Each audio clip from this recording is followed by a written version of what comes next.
Hi, I'm Professor Green, and today we'll be talking about Chapter 4, the second half of Chapter 4, Part 2 of 2. We're going to start by talking about the benefits and costs of globalization, right? That globalization, it is highly controversial, that many people think that it's all good, that we have opportunity to buy goods abroad, we have a lot of opportunity to sell goods abroad, etc. But there's not necessarily always a good side to globalization. We're going to talk about that. One of the key points when we talk about globalization is we're going to talk about competitive advantage and how each country has a competitive advantage in some way over another country. And when it comes to competitive advantage, or we can say organization too can have a competitive advantage as well, right? But when it comes to a country, we're talking about natural resources, skills, education or experience of the people, or existing infrastructure. So let's hop into the next slide, because the first point here, when we talk about the benefits and costs, is that the benefit of globalization is to increase economic productivity. And what that means is that one particular country, right, has a competitive advantage in one particular product, and another country has a competitive advantage in another product. So, for example, the US is really good at making movies, right? So we export a lot of our films. But at the same time, China is really good at manufacturing electronics, right? So the US imports then a lot of iPhones, any type of device, right? Most likely will come from China. So one of the big benefits of globalization is that companies then can produce what they're good at and then import the rest. What studying business is, in my opinion, all about. Another benefit is reducing prices for consumers, right? When there's more competition and more efficiency, then the prices can come down. It gives developing countries access to foreign investment funds to support economic development, as we spoke about in the previous part of this chapter.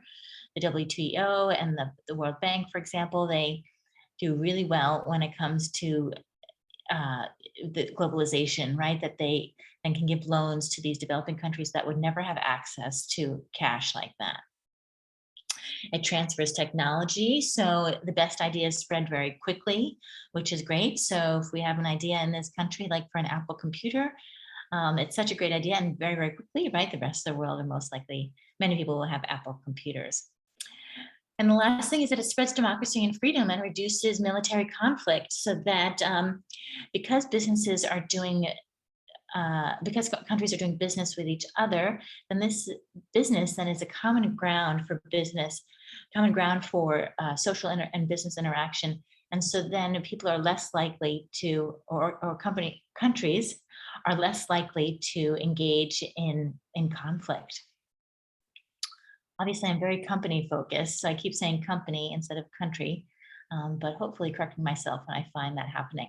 Let's go ahead and talk about costs of globalization. The first one is causes, right, job insecurity. We've seen this a lot. This is all about offshoring. So no longer do a lot of call centers exist in the United States, but they exist in India, Indonesia, a bunch of different places in Asia, because the cost for workers is so much lower there. The cost of living is so much lower. And so there's some job insecurity for jobs that go offshore here in the US or in the home country.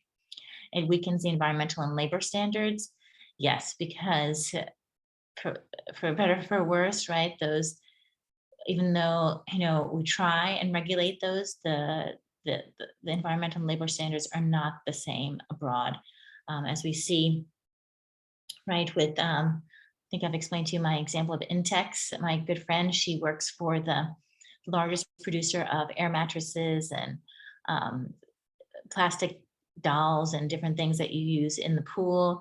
And so when she went to China for her job, she's a graphic designer, she saw how they have hundreds of thousands of workers, living 6 people to a small room every day, waking up, going to work, working on these air mattresses, etc., having lunch, dinner, breakfast all together, then going to sleep, and then every 6 months or so going to their home. And okay, in some ways this is correct labor, but in some ways, is this really a way to live? So things to consider. That's not a way that we would live here in the US, obviously. It prevents individual nations from adopting policies promoting environmental or social objectives if these discriminate against products from another country. So this is where it gets a little bit complicated, but as we spoke about with the WTO, that when that one country can't discriminate from products from another country. So the example is, right, when Trump came into office and he was imposing tariffs on the goods coming in from China.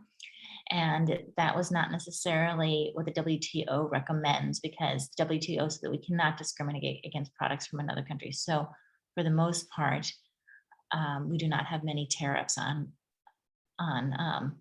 those products coming into the country. And so there is a school of thought that says that this is not a good thing, right? That Trump would say, for example, that we do need to discriminate against products from certain countries. The next one is it erodes regional and national cultures and undermines cultural linguistics and religious diversity. Right. So this is where, everybody eats McDonald's, listens to the same American music, and there's no real identity for your individual country. I had a student last summer whose family is from Croatia, and he said that all the big hotels in Croatia were taken over by large multinational organizations. So all the hotels are starting to now look like, any other Hilton or any other Hyatt that you went into. While before, the hotels in Croatia were much more unique and maybe represented more of Croatian culture. And he said that really is disappearing very, very quickly. And it's compatible with despotism. And so what this is all about is that companies are attracted to militia driven governments, because those governments are so efficient when it comes to workers. So we have to be really careful. This comes back to those conflict minerals. And so, yeah, it's great to be able to buy really, cheap and efficient amber from Myanmar, for example, but it's not necessarily the socially responsible thing to do. So we want to make sure that all organizations are making sure that they buy from sources that are conflict free. Let's talk about democracy. What is democracy? This is the presence of political freedom. For defining features of democracy, according to the UN, fair elections, right, where we have an opportunity to choose our own leaders. Independent media. I thought this was so interesting to see this on this slide, because the US, right, prides itself on being a real democracy. And now at the moment, many people would say that we don't have an independent media, that there is censorship in the media, and that there is bias. So that's, I thought, so interesting to see that one of the four defining features of democracy is a little bit in danger here in the US. The third one is the separation of powers among the executive, legislative, and judicial branches of government. And then the fourth one is an open society where citizens have the right to form their own independent organization. Those are pretty straightforward, hopefully. Comparative political systems. So now we're going to talk a little bit about how democracy has actually declined in the 21st century, if you can believe that or not. According to the Freedom House, the estimates, Freedom House is this NGO, right, that does research on these types of things. And they said that 25% countries today are actually not free, and that another 30% are only partly free. How can that be? Because in the 20th century, so last century, in the 1900s, right, that we saw increased suffrage, when people were allowed to vote, especially women, more women were allowed to vote.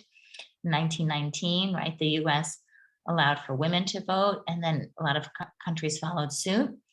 We also saw the decline of communism. But now, as we get into 2000 and beyond, the numbers are changing. And one of the examples that I like to think of is China, actually, as every day, China has further and further restrictions, right? I have a friend that she does tutoring for English on Zoom to kids in China. And just last week, she was saying that more and more, the Chinese government is shutting down access to the West. And so, yes, they don't let you Google. Yes, they don't let you have a Facebook account. But now they're not even allowing you to connect and talk to someone abroad who could give you English tutoring. They just don't want any type of influence into China itself, especially with the young people. So as we can see, China is getting more and more restricted. Also, Venezuela is a great example that Venezuela for decades was very free and a very typical Latin American country where so many of them are democratic. But in the last couple of years, they fell into a really bad economic pattern, a lot of debt, and they then voted in almost a communist regime. And so they're really fighting now to find their way, I should say. But at the moment, Venezuela is not a very nice place to live if you're looking for democracy. We'll talk about now the comparative political systems. This is the degree to which human rights are protected. It differs greatly among nations, right? So when we talk about democracy, again, going deeper into what is democracy. There's several international codes of human rights that exist. One of them, the United Nations being the Universal Declaration of Human Rights of 1948. And also it says here that over half the world's nations have adopted these human rights covenants, which is great. But still, despite all this, and despite that happening 70 years ago, there are many violations of human rights that continue to occur. This one here, that 5 million children die before their 5th birthday due to pneumonia, diarrhea, malaria, and other things, which in the United States, you would think, like, how is that even possible, right? Because we have modern medicine, we have doctors, we have information about preventing that. But in many countries, developing countries, Africa, Asia, right, they don't have access to good healthcare. They don't have the education to tell the parents how to avoid these things. They don't have the cleanliness to keep these illnesses and diseases away. There are systems where minority groups and indigenous people lack basic human rights, such as the untouchables in Nepal, right? So in Nepal, there's a caste system. And at the moment, they say that the life expectancy of the bottom level of the caste is 15 years less than the top of the caste, right? So something's wrong, right? That's the top level of the caste. They're somehow getting better access, right, to healthcare, to education, to all these things that increase life expectancy. So something is wrong. The third thing here is in 2017, 25 million people worldwide were victims of forced labor, trafficking, and human slavery, right? We talk about that a lot in this course, right? These conflict minerals, blood diamonds, etc., continues even in China. Even with my girlfriend who works for Intex, I personally do wonder if that borders on the line of forced labor in some ways, or human slavery. The last one is genocide, the mass murder of innocent civilians. This happens still, right, in Syria, Rwanda.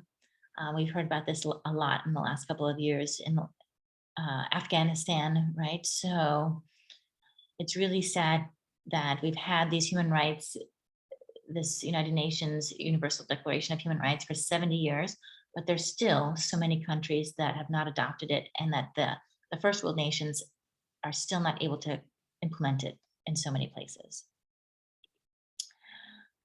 Now we'll talk about the comparative economic systems. So the first one is the free enterprise systems. This is based on the principle of voluntary association and exchange.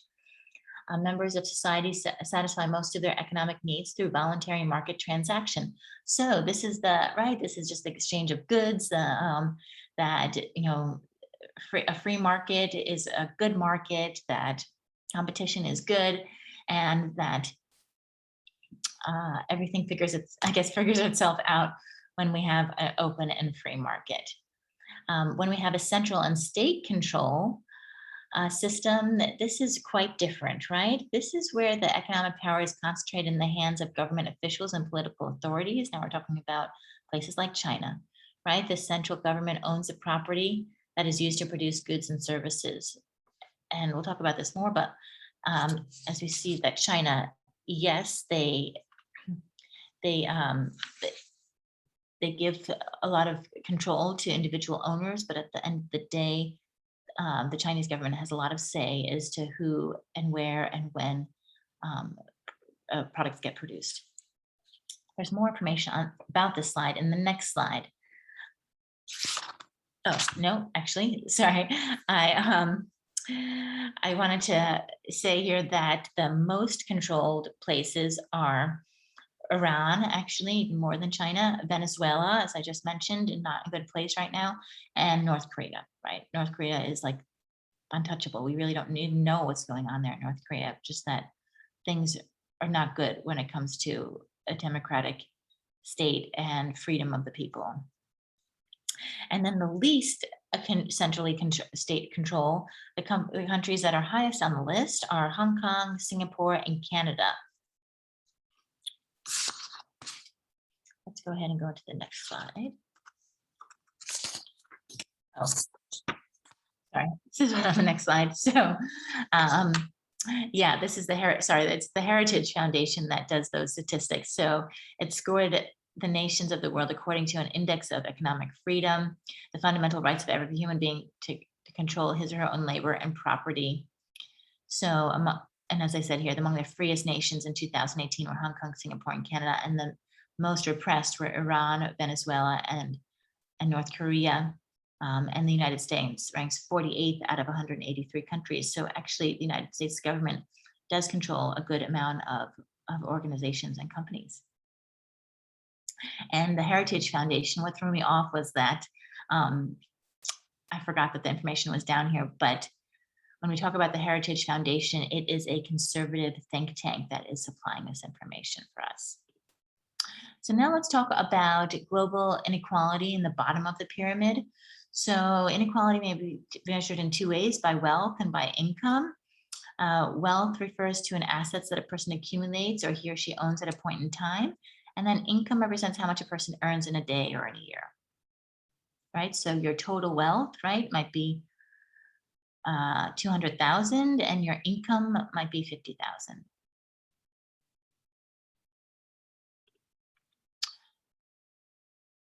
Here we have, the global wealth pyramid, and here at the top of the pyramid, 36 million people. This is the 1% that we talk about quite a bit. So I wanted to jump right to it. And they say 43% of the 1%ers actually live in the United States. I thought that was super interesting because here in the US, at least if you go to Brentwood and Santa Monica, you see a lot of those 1% people, right? Malibu. So I often wondered, like, doesn't every country have Santa Monica and Malibu? They probably do, but much smaller because so many of those 1%ers do live here in the US. Then we have the high wealth. This is 100,000 to $1 million in total wealth. And then the middle class and the base of the pyramid. We're going to talk a lot about here about the base of the pyramid. So the bottom of the pyramid refers to individuals earning below $3,000 a year in local purchasing power. So this is focusing on the bottom of the pyramid. We can foster here social development, provide employment in underserved communities, and reap some profits. So there's some economic theorists out there that say that there's a lot of product to be sold to these people because there are so many of them, right? If we go back, you'll see that it's 3.4 trillion people, right? 70% of the world's population. So there are a lot of people out here that are eating, playing, using, etc. So we're going to talk a little bit about how to work with those people and potentially how to help them. The first one to help them is something called microfinance. And so this occurs when financial organizations provide loans to low-income clients or solidarity lending groups, a community of borrowers, potentially, who traditionally lack access to banking or related services. There are two major banks here that they mentioned, Grameen Bank in Bangladesh and BTPN, mid-sized bank in Indonesia. And this appeals to traders and shopkeepers. I heard about microfinance quite a bit when I was in business school because we had a lot of people I went to school with who are focused in Africa.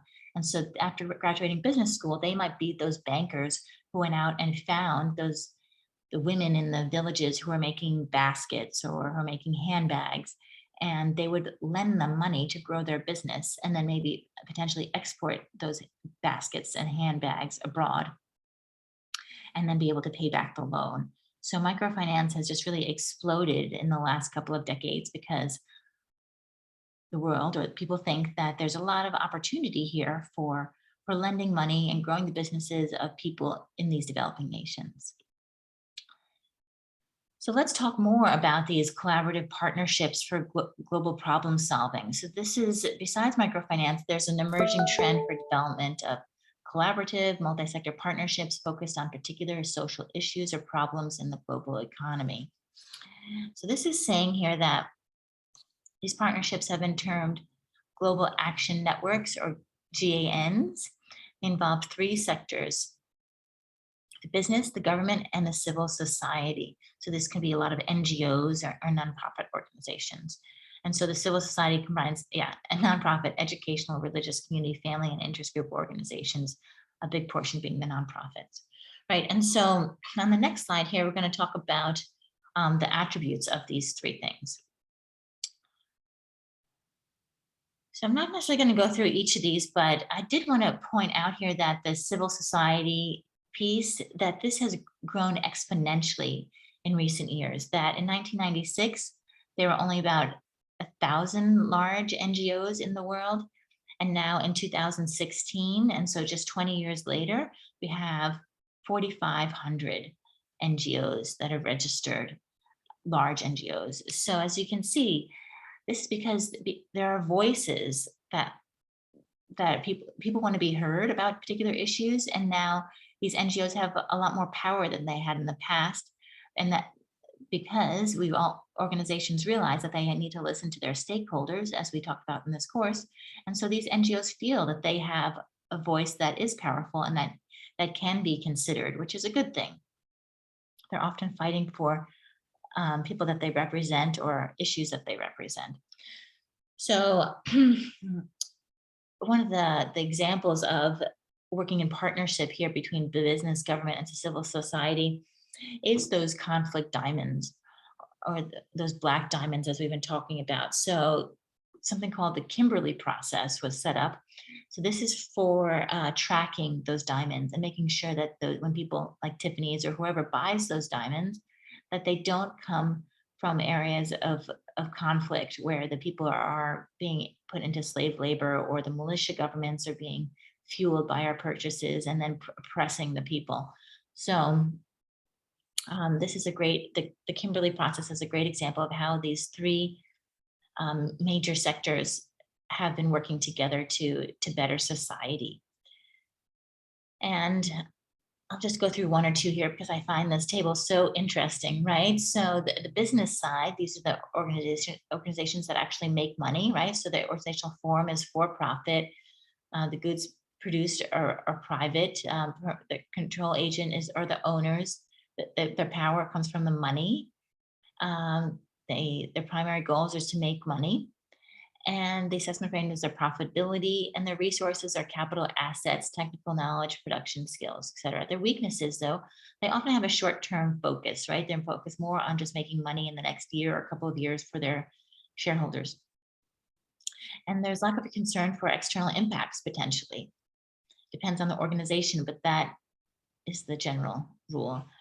And then I'll just go through these here as well. The government, right? This is the organizational form is governmental. The goods produced is public. So these are regulations that the government creates. The control agent is the voters and the rulers. So the people who are voting for these regulations. The power comes from the laws and the police and the fines that they implement. The primary goals are society order. Assessment frame is legality. As opposed to like the NGOs, right? Justice. So I'll keep going here. Resources, tax revenue, policy knowledge, regulatory enforcement power. And the weaknesses are bureaucratic, slow moving, purely coordinated internally, right? So the government is known for not necessarily being the most efficient when it comes to anything that they do. um, so we'll just leave that at that. And as we spoke about briefly already here, the NGOs driven by the form is typically a nonprofit. They're creating groups. Their goal is to express their values.